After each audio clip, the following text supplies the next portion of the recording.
उनको एयरक्राफ्ट नहीं दिया गया, हमारी गलती से हुआ है, अगर हम एयरक्राफ्ट दे देते तो ये नहीं होता। तो उन्होंने मुझे कहा कि तुम अभी चुप रहो। डोभाल ने भी मुझे कहा कि ये मत बोलिए, आप चुप रहिए। किसने कहा आपको? मुझे लग गया था, मैं आपसे शेयर कर सकता हूँ, मुझे लग गया था कि अब ये सारा ओनस पाकिस्तान की तरफ जाना है, तो चुप रहिए। 40 valuable jawans were sacrificed due to our incompetence. And the tragedy was used for something else. मैंने कहा ये तो खुद चीफ मिनिस्टर के घर में बैठ के पैसे ले रहा है, और अल्टीमेटली एक हफ्ते में मेरा ट्रांसफर वहां से कर दिया। Constantly taunting Muslims. मुसलमानों को बाबर की औलाद बुलाया जाता है। प्रधानमंत्री जी को करप्शन से कोई बहुत नफरत नहीं है, उनको कोई जानकारी नहीं।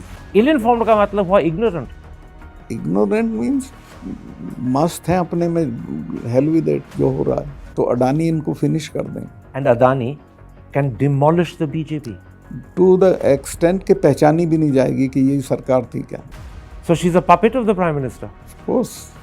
और कश्मीर के मामले में तो मुझे सख्त हिदायत थी कि तुम कुछ नहीं बोलोगे, लेकिन मैं सर फोड़ता थोड़े फिरूंगा उनसे। आप बताओ, अभी देखिएगा आपके इंटरव्यू का जो फॉल आउट होगा। ये तो कर रहे थे एक अकेला, भाई इससे काम नहीं चलता। बताओ तो क्या बात है। राहुल गांधी पार्लियामेंट में बोलना चाहते थे क्योंकि वो पार्लियामेंट्री डेमोक्रेसी में कभी इतना गलत काम नहीं हुआ जैसा उसे ना बोलने देके हुआ। दे have become very uncomfortable about Rahul Gandhi. एक बात बताओ, आप हमारे यहाँ गांव में कहते हैं कि रांड से परे क्या गाली है। Mr. Malik, let me start by asking you. Sure. If I ask you questions about your time as governor, will you tell me the truth, only the truth, and as much of the truth as you can? Yes, yes. Yes? Pakka. Pakka. Let's then jump 3 months to February 2019 when Pulwama happened.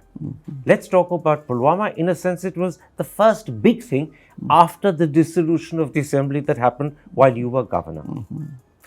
There were adverse intelligence reports right through January, and I believe even up till the middle of February. And yet, despite those reports, 1,000 CRPF Jawans traveled by road in a huge convoy, which was a sitting target.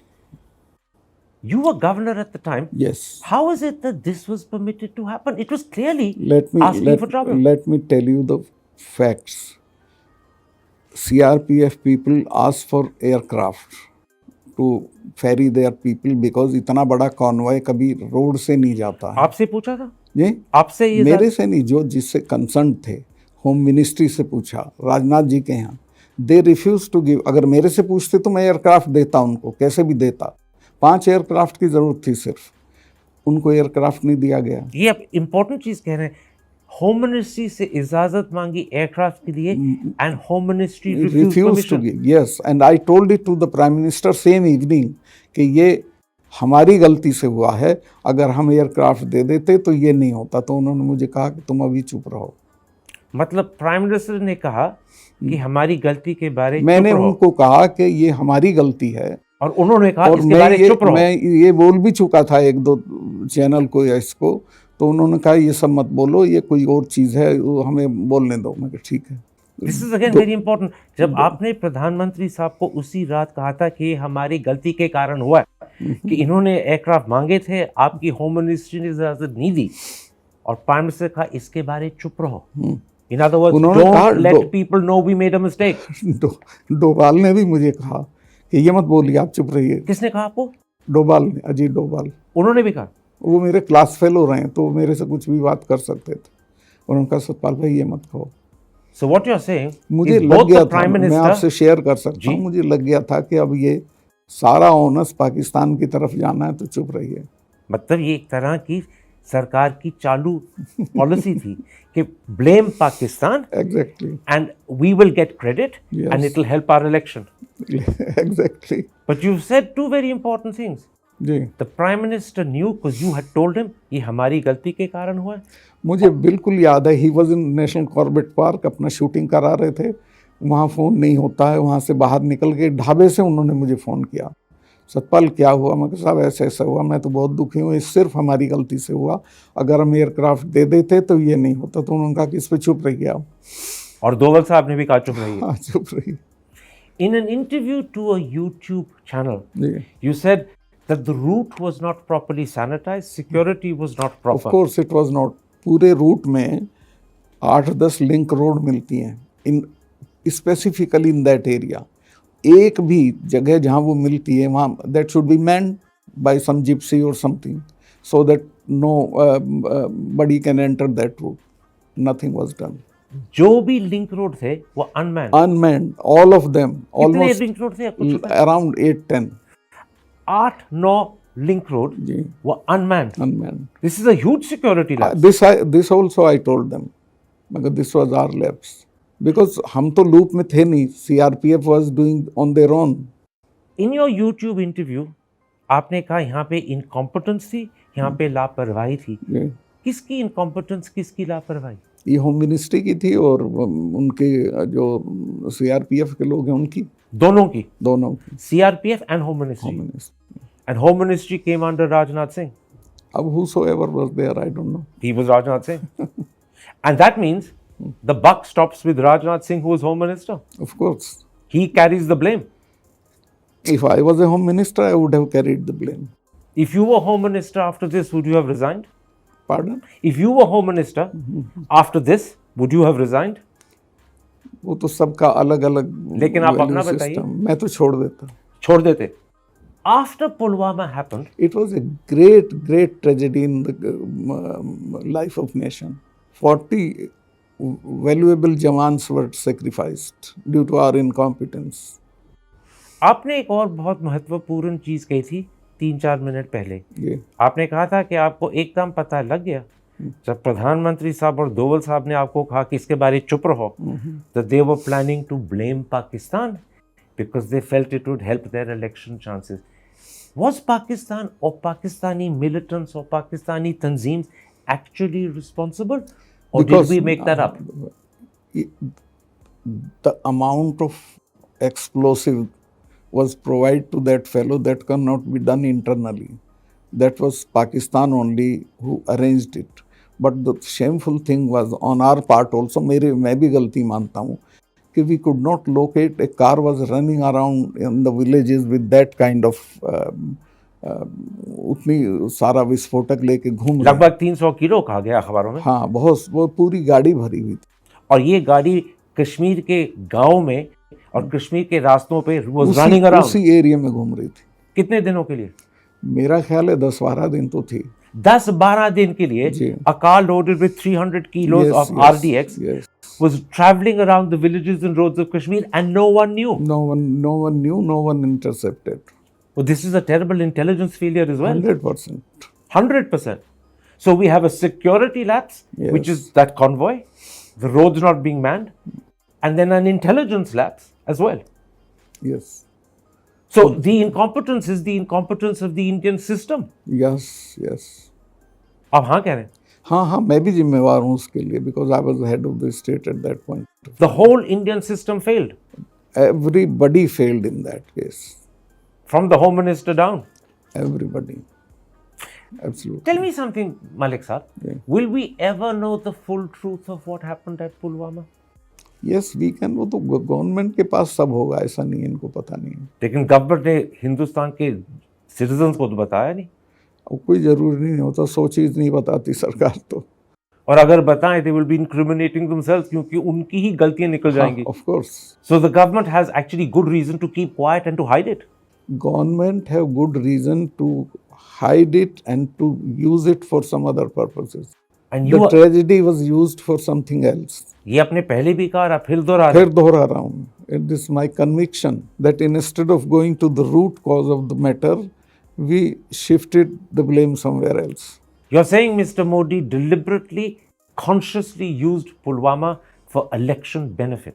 मैं इस भाषा में नहीं कह सकता जिसमें आप अपनी भाषा में कहिए। मेरी भाषा में यही है कि हमने उस पूरी घटना की तह में जाने के बजाय, या हो सकता है तह में गए हो, हमें मालूम हो, फिर भी पॉलिटिकल लोग हैं, हम अपने फायदे के लिए चीज़ों को दूसरी तरफ कर देते हैं। लेकिन फायदे के लिए इस्तेमाल किया गया मोदी साहब ने। मुस्कुरा रहे हैं आप? ये हाँ नहीं, मैं इसमें हाँ ना कुछ नहीं कर रहा हूँ। हाँ या ना कुछ नहीं कर रहा हूँ। I want to come to something else that you spoke about in that YouTube interview you gave, because I think it is very important. You spoke about how Reliance Insurance wanted to open an insurance scheme in Kashmir. You said that Ram Madhav came to see you to get you to clear it. You said कि वो आपके घर आए थे 7 बजे सुबह. आपने ये भी कहा था कि मैंने तो उस समय तक नहाया भी नहीं था. नहाया नहीं था और मैं बिना नहाए मिलता नहीं हूँ किसी को. लेकिन आपको उनको मिलना पड़ा उस दिन. उनको मिलना पड़ा. राम माधव 7 बजे सुबह आए. हाँ. और उन्होंने आपको कहा था कि ये क्लियर करिएगा और आपका जवाब था, and I am quoting you, मैं गलत काम नहीं करूंगा. वो आपसे क्या गलत काम करवाना चाहते थे? मुझे कल उनका नोटिस भी आ चुका है. जी, अखबारों में भी है कि he is suing you for defamation. But I know that you are a brave man and that won't put you off. So let's not worry about भाई दैट. मुझे वो ये बता दें क्या करने गए थे राजभवन में. राजभवन में वो गोहत्या पे बात करने गए थे या क्या करने गए, सिवाय इस इशू के. वो एक दिन पहले उसको हमने ख़त्म किया और ये सुबह सुबह आ गए. खैर मैं गया नीचे मिलने में, बताइए क्या हुक्म है. कहने यार वो तुमने वो कर दिया क्या, इंश्योरेंस वाला मामला ख़त्म कर दिया क्या. मैं कहाँ कर दिया. कहने चिट्ठी चली गई. मैं कभी पूछता हूँ. मैंने चीफ सेक्रेटरी को फ़ोन किया. मुझे पता था कि चिट्ठी चली गई होगी चूँकि शाम को ख़त्म किया था हमने. तो उसने कहा चिट्ठी तो कल ही चली गई थी. तो राम माधव अपसेट हुए. ये मुझे बताइएगा, आपने वो इंश्योरेंस की स्कीम जो रिलायंस इंश्योरेंस कश्मीर में चालू करना चाहती थी, उसे क्यों इनकार किया? उसको इसलिए इनकार किया, बल्कि वो मैं गया था जिस दिन ओथ ली थी उसके अगले ही दिन वो एजेंडे पे आ गई. मुझे पता नहीं था. सारे यूनानिमस थे कि इसको पास कर दो. वो पास भी हो गई. वो तो मैंने 2 दिन बाद फाइल मंगा के कैंसिल की, क्योंकि इमीडिएटली तो सरकारी कर्मचारियों में उसका बहुत विरोध हो गया, क्योंकि 8,500 रुपये हर कर्मचारी को साल में देना था. फिर जो रिटायर्ड कर्मचारी थे उनको 20,000 के ऊपर देना था. तो मैंने कहा दिल्ली में तो CGHS में हमको कुछ नहीं देना होता, यहाँ क्यों देंगे ये. तो मैं कहा ये तो अच्छा. फिर जो अस्पताल उसमें शॉर्ट लिस्ट किए गए थे 5 या 6, वो 3rd रेट अस्पताल थे. कोई नेशनल रिप्यूट का एक आध अस्पताल था और कोई नहीं था. तो मैं कहा भाई ये क्या हुआ, अस्पताल भी अच्छे नहीं होंगे, इलाज भी अच्छा नहीं मिलेगा, पैसे लिए जाएंगे. तो मैंने उसको कहा कि नहीं, इसको CGHS के उस पर करिए पैटर्न. और राम माधव जी आपको 7 बजे सुबह मिलने आए क्योंकि वो चाहते थे कि आप स्वीकार करें, and he was quite happy for these charges and for these bad hospitals to be involve. नहीं, वो उन्होंने मुझे ये नहीं कहा ये करो. तो क्या कहा? ही वाज नहीं, उन्होंने कहा कि कैंसिल कर दिया. क्यों? कहाँ कर दिया. अच्छा, चिट्ठी चली गई. तो ये वाज अपसेट. फिर उन्होंने आगे कुछ नहीं कहा मुझे. मैं समझ गया कि क्या है. लेकिन आप ये भी समझ गए that he wanted you to pass the scheme. वो मैं पास, वो तो खत्म कर चुका था. लेकिन वो आए थे आपका मन आए बदलने थे के लिए. इसीलिए कि हाँ, वो कभी नहीं आए मेरे पास सिवाय उस दिन के. और आपका मन बदलवाना चाहते थे. वो तो कोई नहीं बदलवा सकता था. PM भी कहते तुम्हें छोड़ देता. लेकिन कोशिश तो राम माधव जी ने की थी. एग्जैक्टली यही होगी और क्या था. उस YouTube इंटरव्यू में आपने ये भी कहा था कि आपको किसी ने 300 करोड़ का ऑफर दिया था. नहीं, मैंने ये कभी नहीं कहा. है तो सही उसमें. ना, गलत है. YouTube इंटरव्यू मैंने सुना अपने कानों से. मैंने ये नहीं कहा मुझे 300 करोड़ का ऑफर दिया गया था. उसको ठीक से सुनिए. उसमें है कि ये चर्चा थी कि इसमें इन दोनों डील्स में 150 करोड़ रुपया इन्वॉल्व है. क्या मतलब इन्वॉल्व है? माने किसी को मिलना है. किसको मिलना है? अब वो मुझे नहीं पता किसको मिलना था, पर मिलना था. लेकिन मैं करता तो मुझे मिलता. आपको ही मिलता ना. मैं अगर करता तो मुझे मिलता. जी, तो मैं वही चीज कह रहा हूँ कि if you had agreed to the 2 schemes, one is the Hyderabad scheme which we haven't talked about because I think that went through, and the second was this insurance scheme which didn't go through. आपको दोनों के लिए 150 करोड़ मिलता. वो भी cancel हुई, ये भी कैंसिल. दोनों आपने कैंसिल की. हाइड्रल भी कैंसिल की. जी. और आपको ये बताया गया था या किसी ना किसी तरह समझाया गया था. दोनों में 150 रुपया है. जी, इन दोनों में 150 करोड़ रुपया इन्वॉल्व है. मतलब टोटल 300. और वो अगर आप अग्री करते स्कीम का, तीसरे दिन मिल जाता. तो this was a bribe being offered to you. It was not offered to me. ये देखिए कश्मीर का क्या है करण भाई, आप जाओ वहाँ तो वहाँ लाल चौक पे जो अफवाह होती है वो शाम तक न्यूज़ बन जाती है. वहाँ कोई चीज़ छुपी नहीं रहती. ये हर आदमी की ज़बान पे था कि इसमें ये इतना रुपया इन्वॉल्व है. मुझे ये चीज़ बताइएगा, उसी YouTube इंटरव्यू में आपने कहा था कि जब CBI ने आपको इन चीज़ों के बारे सवाल पूछे तो आपने कहा था, and I think I am quoting you correctly, प्रधानमंत्री के लोग हैं. Are you suggesting that in some way mister Modi is involved? मैंने ये कहा इसमें जो लोग ये इन्वॉल्व हैं ये सब मोदी जी के नज़दीक हैं. One is Ambani, second Ram Madhav, तीसरा एक था जब भी मैं प्रधानमंत्री जी से मिलने जाता था तो मुझे कहते थे उससे मिले कि नहीं तुम, हसीब द्राबू से। 2-3 बार तो मैंने कहा कि नहीं मिला, तो एक दिन मैंने खैर उसे बुला ही लिया। हसीब द्राबू जो फाइनेंस मिनिस्टर होते थे कश्मीर एग्जैक्टली, जो महबूबा की सरकार में, जेके बैंक में भी थे, with big wheeler dealer, now he is functioning from Bombay. उसने मुझे हसीब द्राबू मुझे मिलने आए, तो फिर उसने कहा कि आपने हमारा हाइडल वाला कैंसिल कर दिया, चलो हम तो करा लेंगे कहीं से, ये उसने कहा। तो मैंने पीएम को जाके बताया, हसीन द्राबू साहब ने आपको कहा कि आपने हाइडल कैंसिल कर दिया लेकिन हम करा लेंगे। जी, और उनको शायद बाद में उन्होंने कहीं से करा भी लिया। तो मैंने पीएम को बोला, मैं कहा हसीब द्राबू से मिला मैं, आप कह रहे थे, कहने क्या हुआ, मैं कहा वो तो दलाली का काम लेके आए थे। फिर मैं तो मना कर दिया, कहने ठीक किया। पर जब आप कहते हैं कि प्रधानमंत्री के लोग हैं और उनके नाम भी आपने दिए, हसीन द्राबू, अंबानी, राम माधव, ये काफी करीब है प्रधानमंत्री के। ऑफ कोर्स सब तो करीब थे। इज द प्रधानमंत्री also involved? No, he was not involved, but मैं आपको ये बता सकता, तो लगता है ना, सेफली कह सकता हूँ कि प्रधानमंत्री जी को करप्शन से कोई बहुत नफरत नहीं है। और उसका बड़ा सबूत है कि मैंने गोवा में उनको शिकायत की कि ये करप्शन हो रहा है, लो लेवल करप्शन हो रहा है। तो उन्होंने मुझे तीसरे दिन खुद फ़ोन करके कहा, सतपाल भाई आपकी जानकारी गलत है। मैं, आपने किससे मालूम किया? उन्होंने कहा कि मैंने फलां आदमी से मालूम किया। मैंने कहा ये तो खुद चीफ मिनिस्टर के घर में बैठ के पैसे ले रहा है, और अल्टीमेटली 1 हफ्ते में मेरा ट्रांसफ़र वहाँ से कर दिया। तो मैं कैसे मानूं कि ये करप्शन के खिलाफ ये आपने बड़े कमाल की चीज़ कही है। आपने कहा मैं सेफली कह दूं कि प्रधानमंत्री को करप्शन से कोई नफरत नहीं है। मैं कई केस बता सकता हूं। मैंने एक आदमी का केस बताया कि उसके ऑफिस से फ़ोन जाता है कि पीएमओ से बोल रहे हैं, फला मतलब जितेंद्र सिंह के यहाँ से, कि हमारे मिनिस्टर को कांटेक्ट करो। तो मैंने कहा कि आपके ऑफिस का नाम इस्तेमाल हो रहा है।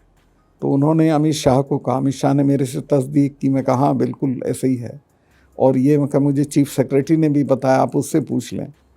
लेकिन जितेंद्र सिंह तो वही हैं जहाँ थे, तो मैं कैसे मान लूँ करप्शन से दिक्कत है? सच में हैरानगी की चीज़ है कि प्राइम मिनिस्टर को करप्शन से कोई नफरत नहीं है, क्योंकि प्राइम मिनिस्टर साहब हर दिन करप्शन के मामले पे कांग्रेस पे आरोप लगा रहे हैं और पार्टियों पे आरोप लगा रहे हैं। हर रैली पे वो कसम खा के कह रहे हैं कि मैं करप्शन को बंद कर दूंगा, मैंने करप्शन को बंद कर दिया। और आप कह रहे हैं कि उनकी आंखों के नीचे करप्शन चल रही है। एक केस तो बता दें मुझे जहां बंद किया हो। मैं तो 2 केस बता रहा हूं जिनमें मैंने कंप्लेंट की, और दोनों 100% करेक्ट। गोवा में आप बच्चे से पूछ लें कि गोवा का चीफ मिनिस्टर कैसा है। और क्योंकि आपने गोवा की करप्शन के बारे जिक्र किया था प्राइम मिनिस्टर को, तो आप कह रहे हैं आपको वहाँ से भी 7 या 8 महीनों के अंदर ही हटा दिया। वहाँ के जो लोक गायक हैं बेस्ट 3, उन्होंने राजभवन के सामने खड़े होकर गाना गाया हमारे पक्ष में। कभी गवर्नर के पक्ष में ऐसा होता नहीं है कि वहाँ रैली निकली, मैं चला आया था और मुझे इनका जल्दी पैकअप करो जाओ अभी, और कोई फ़्लाइट नहीं थी गोवा से। तो एक एयरफोर्स का प्लेन टूटा हुआ साला रद्दी एवरो भेजा, मैं उससे गया। और मतलब इतनी जल्दी थी आपको गोवा से निकालने centre special plane to get you out of Goa. उसका रीज़न था, वहाँ सेंटिमेंट बिल्डअप हो रहा था गोवा में कि ये हमारा सपोर्टर था। मैंने कई जगहों पे you were becoming popular. Of course मैंने वहाँ कहा कि साहब इस रूट पे आप ये गाड़ियाँ मत चलवाइए, यहाँ कोरोना फैल जाएगा। वहाँ फैल गया, क्योंकि वो गाड़ियों वाले से चीफ मिनिस्टर पैसा लेता था। बहुत सारी चीज़ें थी जिसमें लोगों को लगा कि हमारे पक्ष में। तो आप खुला कह रहे हैं कि गोवा में करप्शन हो रही थी, आपने प्राइम मिनिस्टर साहब को बताया, वो आपकी बात माने नहीं, बल्कि सिर्फ माने नहीं, आपको जल्दी से जल्दी 7 या 8 महीनों के अंदर गोवा से हटा दिया। And they arranged a special plane, as you said, a रद्दी air force plane to get you out as fast as possible, जो सुबह चल के शाम को पहुंचा गुवाहाटी। मगर गोवा में क्योंकि आप करप्शन का जिक्र कर रहे थे, आपको रिमूव किया गया। और इसलिए आप कहते हैं कि प्राइम मिनिस्टर साहब को करप्शन से कोई नफरत नहीं। 2 मिसाल मैंने दी, गोवा की और जितेंद्र सिंह की। तो जब प्राइम मिनिस्टर साहब हर एक रैली में करप्शन का जिक्र करते हैं, कसम खा के कहते हैं कि मैंने करप्शन मिटा दी है, उंगली उठा के कहते हैं कि कांग्रेस वाले या दूसरे स्टेट के रीजनल पार्टीज वाले करप्शन कर रहे हैं, तो आप कह रहे हैं कि ये तो झूठा आरोप है, अपने आप ही इनके लोग करप्शन में मिले हुए हैं, यही आप कह रहे हैं? अब मेरे मुंह से क्यों कहलवाना चाहते हो? मैं जितना आप कह तो गए, कह सकता था वो कह दिया है। चलिए, ये सब कुछ लोग सुन पाएंगे, ये सब कुछ सरकार भी सुनेगी और हो सकता है ये प्रधानमंत्री के कानों तक भी पहुंचे। तो अभी 1 घंटे में पहुंच जाएगा। आपको कोई इसके बारे में चिंता या फिक्र है? मैं क्या कर, मैं फकीर आदमी हूँ, मेरा क्या बिगाड़ेंगे, जेल भेज देंगे। बहुत बार गया हूँ मैं जेल। और कश्मीर के मामले में तो मुझे सख्त हिदायत थी कि तुम कुछ नहीं बोलोगे। गोवा में मुझे फ़ोन करके कहा एक दिन उन्होंने, अरे यार तुम फिर कश्मीर पे बोल दिए। मैं कहा साहब मैं बोला नहीं। उसने वो इन्फेरेंस ड्रॉ किया तो कहा कि कश्मीर पे अगर आप दोबारा बोले तो मैं फिर आपसे कभी नहीं मिलूँगा। कश्मीर के बारे तो आज आप बड़ा खुल के बोलें। अब तो क्यों नहीं बोलना चाहिए। आप हैरत करोगे, कश्मीर की जो एडवाइजरी कमेटी है उसने लिखा था कि इनको सीरियस थ्रेट है पाकिस्तान से, इनको मकान मिलना चाहिए, Z+ सिक्योरिटी मिलनी चाहिए। और मिली क्या? मेरे पास 1 सिपाही है इस वक्त। बस मकान मिला? मकान का सवाल ही नहीं, किराए के मकान में रह रहा हूँ मैं। तो इसका मतलब है, as someone who was governor of Kashmir when Article 370 was abrogated, you have a very high threat profile, Of course. but the government has given you no security. No, ये सरकार की लापरवाही नहीं है? सरकार चाहती है साले कोई मारते इसको। और आज के बयान के बाद जी सरकार की आपके लिए नफरत बढ़ेगी, क्योंकि आपने खुला कहा कि मोदी साहब हैज नो नफरत विद करप्शन। हाँ, मैं तो इसको, वो बहुत नाराज होंगे आपसे। कितने ही नाराज हों, जो फैक्ट है वो फैक्ट है। अच्छा, मैंने इंट्रोडक्शन में कहा था कि आप कश्मीर के बारे में किताब लिख रहे हैं, about your 14 months as governor. जो सवाल मैंने इंटरव्यू के बारे में पूछा था, मैं आपको वही सवाल किताब के बारे में पूछ रहा हूँ। Will you reveal the truth in your book, the full truth and as much of the truth as you can reveal? आप बिल्कुल आश्वस्त रहिए। मैं ज़िंदगी में, मैं 2 साल का था, मेरे फादर की डेथ हो गई। खुद खेती करके खुद बढ़ाऊँ, और मैं ज़िंदगी में मेरा ये उसूल है कि मैं झूठ अगर बिल्कुल ही गर्दन पे कोई चाकू आ रहा हो तो हो सकता है बोल दूँ, वरना मैं बोलता नहीं हूँ। तो किताब में सारी हकीकत आप बता देंगे? जितना ज़रूरी है वो सारा बता दूंगा। जितना ज़रूरी है? जी जी। जानबूझकर तो नहीं आप कुछ रोकेंगे? नहीं, कोई रोकने की कोई एंटी नेशनल कोई बात नहीं है। देश का नुकसान नहीं होता जो बातें मैं कहूँगा। चलिए, इन जनवरी 2022 at a function in Dadri in Haryana, you talked about a meeting with the Prime Minister when the farmers' agitation was on. And this is what you said. मेरी 5 मिनट में लड़ाई हो गई उनसे। वो बहुत घमंड में थे। मेरी 5 मिनट में लड़ाई हो गई उनसे, वो बहुत घमंड में थे। उसके बाद आप अमित शाह से भी मिले और अमित शाह ने मोदी के बारे आपको ये कहा, सत्यपाल इसकी अकल मार रखी है लोगों ने, सत्यपाल इसकी अकल मार रखी है लोगों ने। तो आज मैं आपसे ये पूछना चाहता हूँ, what is your opinion of Narendra Modi today? देखिए, नरेंद्र मोदी जी के बारे में मेरी वो ओपिनियन नहीं है जो सारी दुनिया की है। मैं बहुत सारी चीज़ें, जैसे मैं जब भी उनसे मिला, ही इज़ वेरी इल-इन्फॉर्म्ड पर्सन। उनको कोई जानकारी नहीं है, कोई इल-इन्फॉर्म्ड अबाउट कश्मीर। जब भी मेरी बात हुई, उनका इंफॉर्मेशन लेवल बहुत नीचे था।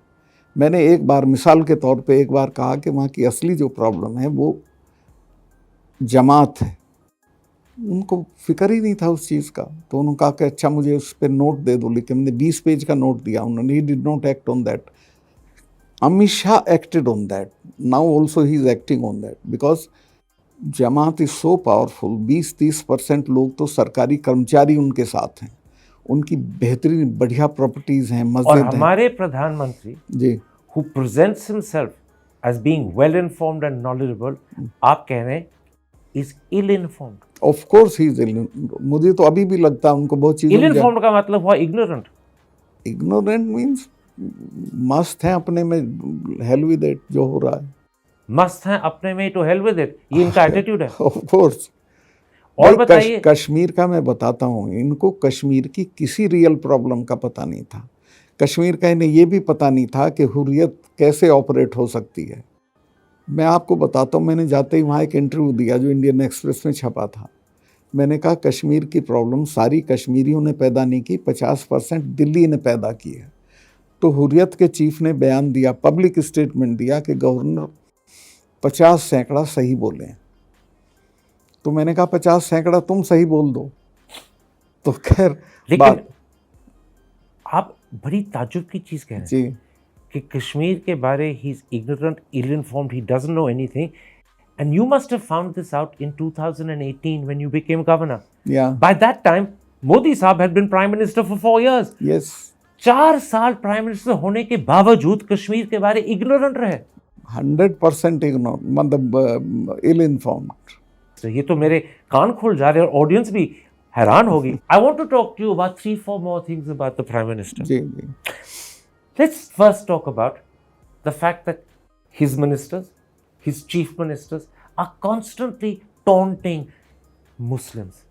मुसलमानों को बाबर की औलाद बुलाया जाता है. योगी जी जब उनकी जिक्र करते हैं तो अब्बा जान अब्बा जान अब्बा जान कहते हैं. हमारे अमित शाह साहब एक जमाने में तो उनको दीमक बुलाते थे, टर्माइट्स बुलाते थे और हमेशा साहब कहते हैं गो टू पाकिस्तान.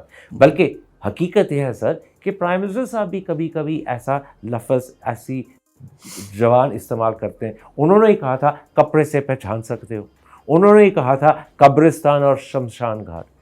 क्या is it proper for the prime minister? Of course not. देखिए, इस देश को अगर सरवाइव करना है तो ये बिल्कुल गलत सोच है कि मुसलमानों को माइनस करके सरवाइव करेंगे. उनका इतना बड़ा नंबर है एंड अच्छी कम्युनिटी है, उसका कंट्रीब्यूशन है इस कंट्री में, उसका विश्वास जीत के चलाना चाहिए. आपने ये बात कभी प्रधानमंत्री साहब को कही है डायरेक्टली? भाई मेरा तो, मैं चूँकि लोहियाइट था, शुरू से कन्विक्शन है, लेकिन मैं सर फोड़ता थोड़े फिरूंगा उनसे. आप बताओ, अभी देखिएगा आपके इंटरव्यू का जो फॉल आउट होगा, कल तक पता चलेगा क्या कहलवाएंगे मुझको कहीं से. So this treatment of Muslims is a mistake. It's a wrong thing for any government to alienate such a vast majority of people. आप उन्हें थ्रो नहीं कर सकते, बाहर नहीं फेंक सकते, तो उनके साथ रहना है तो मोहब्बत के साथ रहो. Let's come to a second thing. जी. The Prime Minister's handling of the BBC documentary, he forced social media to take it down. 3 weeks later, there were tax raids on BBC offices in Delhi and Bombay. And now, as you and I are speaking, the Enforcement Directorate is investigating the BBC for alleged FEMA violation. Is this the right way for the Prime Minister of a democracy? नहीं, उनके लिए ठीक है. मेरी निगाह में ये गलत है, गैर जरूरी था. वो तो ज़्यादा लोगों ने देखी और इस तरह की पाबंदी कभी नहीं लगानी चाहिए. और बीबीसी बहुत रेस्पेक्टेड ऑर्गेनाइजेशन है. और आपको मैं अभी भी बताऊं, गांव में लोग बीबीसी सुनते हैं और उसी पे यकीन करते हैं रेडियो में. अभी भी? हाँ, कहते हैं बीबीसी पे आया साहब. और दूसरी चीज, प्रधानमंत्री जी बड़े गर्व से कहते हैं India is the biggest democracy in the world. आजकल तो वो कहने लग गए India is the mother of democracy. Greece के बारे तो भूल गए. We are the mother of democracy. Should the prime minister of the mother of democracy treat the media in this way? अब वो तो देखिए, उनका अपना वैल्यू सिस्टम है प्राइम मिनिस्टर का. आप अपने वैल्यू सिस्टम? मैं तो नहीं करूंगा ऐसा. ये गलती है. मैं नहीं करूंगा. Let's come to Adani साहब. The Adani scandal is the worst scandal that has hit the Indian stock market in our country's history. ऐसी चीज कभी पहले हुई नहीं. कभी नहीं हुई जी. और इसके बारे प्राइम मिनिस्टर साहब बिल्कुल खामोश हैं. बल्कि सरकार भी खामोश है, लेकिन प्राइम मिनिस्टर तो बिल्कुल ही खामोश है. Is he handling the Adani scandal properly? No, not at all. वो, मैं उनकी जगह होता तो पहले दिन इससे हाथ छुड़ा लेना चाहिए था, क्योंकि इसमें बहुत डैमेज हुए हैं. डैमेज हो गए? जी, हो गए. और ये नीचे तक चली गई. मैं अभी एक YouTube पे गाना सुन रहा था. एक दलित लड़की है, कोई प्रभा मौर्य करके, और वो गाना गा रही है कि ये चाय वाला है ना गाय वाला है, अंबानी अडानी का ये लगता साला है, इसने देश बेच डाला. अगर ये लैंग्वेज लोकल डायलेक्ट में नीचे चली जाती है तो आप समझो नुकसान हुआ है कि नहीं हुआ है. तो फिर मैं आपसे ये पूछना चाहता हूँ, इन 1989 वीपी सिंह, और आप उनके बहुत करीब थे, जी जी, converted Bofors into an election issue और राजीव गांधी को हरा दिया था. 2024 में can Adani become an election issue? Certainly it is and it will remain. अगर ये नहीं अभी इम्प्रूव करेंगे तो अडानी इनको फिनिश कर देंगे. तो ये खतरा है कि Adani can finish the government. बिल्कुल. अगर ओपोजिशन ने एक उम्मीदवार के मुकाबले एक उम्मीदवार दे दिया तो बच ही नहीं सकते हैं. The combination of 1-to-1 fights and Adani can demolish the BJP to the extent के पहचानी भी नहीं जाएगी कि यही सरकार थी क्या. इतना कम नंबर आएगा इनका. सो असल में खामोशी से प्राइम मिनिस्टर साहब खतरे के साथ खेल रहे हैं. ऑफ कोर्स, पता नहीं उनको कोई सलाह देता है कि नहीं मैं दे रहा हूँ, खतरा उठा रहा हूँ, ये कि उससे मेहरबानी करके अदानी से हाथ छुड़ा लीजिए। तो वो तो उनके बहुत करीब हैं। मुझे एक दिन के लिए बुला लें, मैं बता दूंगा ये चीज़ें कर लें। ये जो आरोप राहुल गांधी कोशिश कर रहे हैं लगाने का कि 20,000 करोड़ जो उसका तो जवाब नहीं दे पा रहे हैं। आपका क्या ख्याल है? Do people believe this is Modi साहब मनी? मैं इसमें मत मुझसे बुलवाइए, लोगों में बहुत बुरी बुरी बातें चली गई। तो इसका मतलब है लोग इसको मानने लग गए। लोग ये मानने लगे कि अडानी के फाइनेंशियल इन्वॉल्वमेंट में इनकी दिलचस्पी है। इसका मतलब है कि अगर दिलचस्पी है तो फायदा भी होगा, नेचुरली, और अगर फायदा होगा तो हो सकता है पैसा भी उनका हो। बिल्कुल, तीनों चीजें मान गए आप। देखिए जो स्टेट गवर्नमेंट करप्ट है इनकी, जिनमें मैं उंगलियों पर गिन सकता हूँ कौन कौन है, वहाँ का रुपया वो चीफ मिनिस्टर तो सारा खा नहीं रहे हैं, वो यहाँ भी आ रहा है और यहाँ से फिर कहीं जा रहा होगा, तो हो सकता है अडानी को जा रहा हो। लोग इस तरह की चर्चा करते तो हैं। मलिक साहब, एक बार फिर करप्शन का मुद्दा उठ गया है। गोवा की जिक्र हो रही थी तब उठा जी, आपने कहा कि इस प्रधानमंत्री को करप्शन से कोई नफरत नहीं जी। अब अदानी के मामले में लग रहा है कि इनको फायदा है। इनको एक मिनट नहीं भाई, आप देखें पार्लियामेंट में ये एक सवाल का जवाब दे पाए अदानी पे? ये तो कर रहे थे एक अकेला। भाई इससे काम नहीं चलता, बताओ तो क्या बात है। He could not utter a single word in his defence. वो आपसे ये सुन के बहुत नाराज होंगे, याद रखिएगा। हाँ, मुझे तो क्या कर सकते हैं, मरवा मुझे नहीं सकते, टप्स मेरे पे ज़्यादा हैं। कम्युनिटी मेरी बहुत बड़ी है, छेड़ नहीं सकते, इनकी दुर्गति हो जाएगी।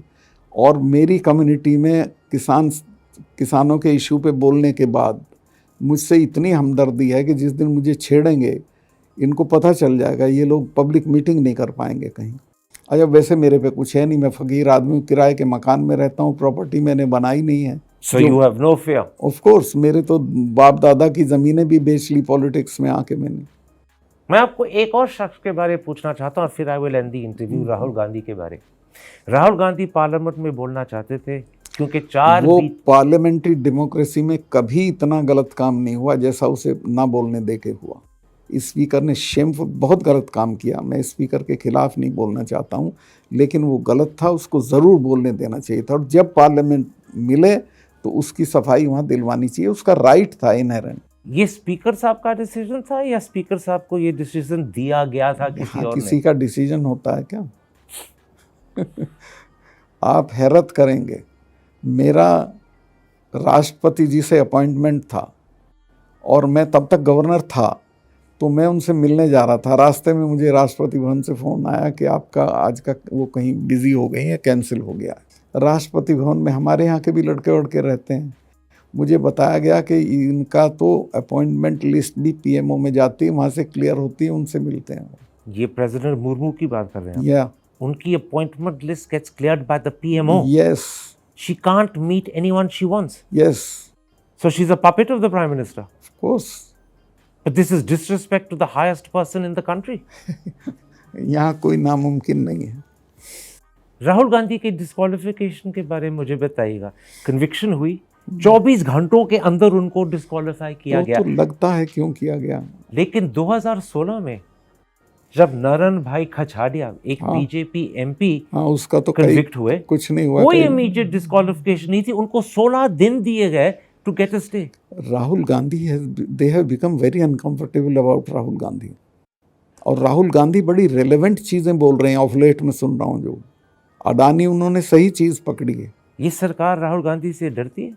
डरती नहीं, मतलब उसके घबराती है, जवाब तो दे नहीं सकती है, कंफर्टेबल नहीं है उसके साथ। और आप ये भी कह रहे हैं कि प्रधानमंत्री साहब राहुल गांधी के सवालों का जवाब नहीं दे पा रहे। कहाँ दिया, दोनों हाउस में, दोनों स्पीच मैंने सुनी उनकी। You have your finger on the pulse of the country. How does the country view Rahul Gandhi today? Country का तो मुझे नहीं पता, पर लोग तो अब उसको यात्रा के बाद उसका वो कद ऊंचा हुआ है, लोग उसे पसंद करने लगे। देखिए करण भाई, यहाँ 10 नेताओं के नाम ले सकता हूँ मैं, जो मेरठ के हैं, मेरठ जाएंगे तो हेलीकॉप्टर से जाएंगे।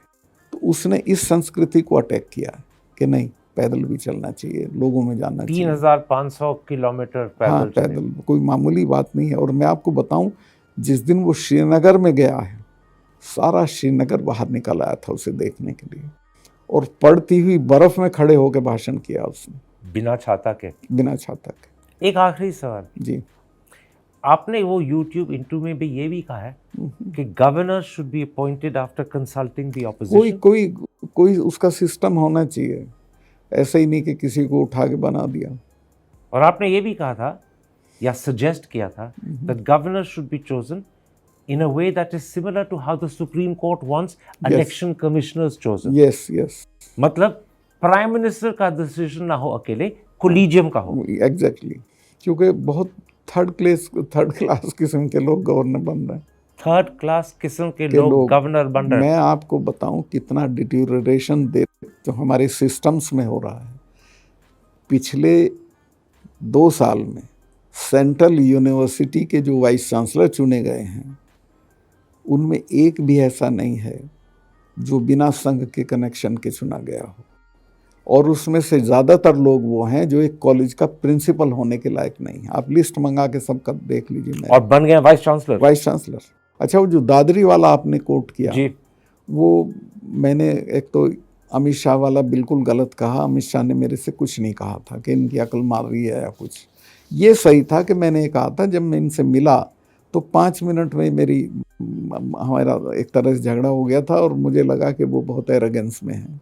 सर, ये जो आपको मैंने कोट किया था कि अमित शाह सेड, हाँ, ये मोदी साहब के बारे में सत्यापाल, इसकी अकल मार रखी है। इसको मैं वापस लेता हूँ, उन्होंने कभी ऐसा नहीं कहा।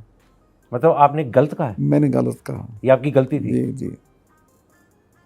चलिए, पर अगर 2-3 आपने कही है प्राइम मिनिस्टर के बारे, before I and I just want you to confirm it, he is ill informed and ignorant about Kashmir. Yes, he does not know the situation.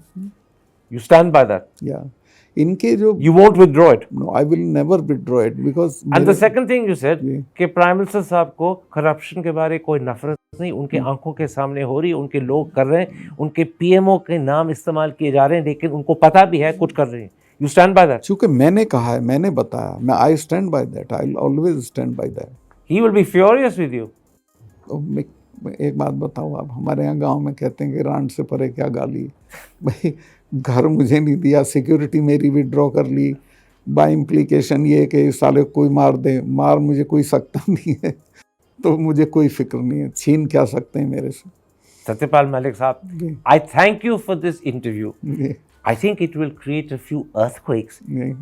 I only hope and pray that you are safe and you stay safe. वो तो आपकी कृपा है तो मैं safe हूँ। Thank you sir. और मुझे ज़िंदगी में अब कुछ ज़्यादा नहीं करना है, मैं इतना कर चुका हूँ। लेकिन जो आपने मोदी साहब के बारे कहा जी, वो बहुत महत्वपूर्ण है। लोग याद रखेंगे, मोदी साहब नाराज होंगे, सरकार आपके साथ नाराज होगी, हो सकता है कुछ आप पे एक्शन लिया जाए, मुझे नहीं पता, but you stand bye it. Yes, you are not withdrawing it. I will never withdraw. जो मुझे विड्रॉ करना था वो मैंने कर लिया अमित शाह के मामले में। बट और कुछ नहीं विड्रॉ करेंगे? और कुछ नहीं करूंगा। इस वीडियो के सामने आने के बाद सवाल तो बनता ही है, अब बताइए मैं क्या करूंगा? एक बहुत सिंपल सी टिप आपके साथ शेयर करती हूँ। अपने हाथ को इस तरीके से रखिए। If you look at this from your side, आपका लेफ्ट हैंड आपको बी के जैसे दिखेगा और राइट हैंड आपको डी के जैसे दिखेगा। B and D. B for थोड़ी मदद रखिए। वे मैं तो तेरा मन पर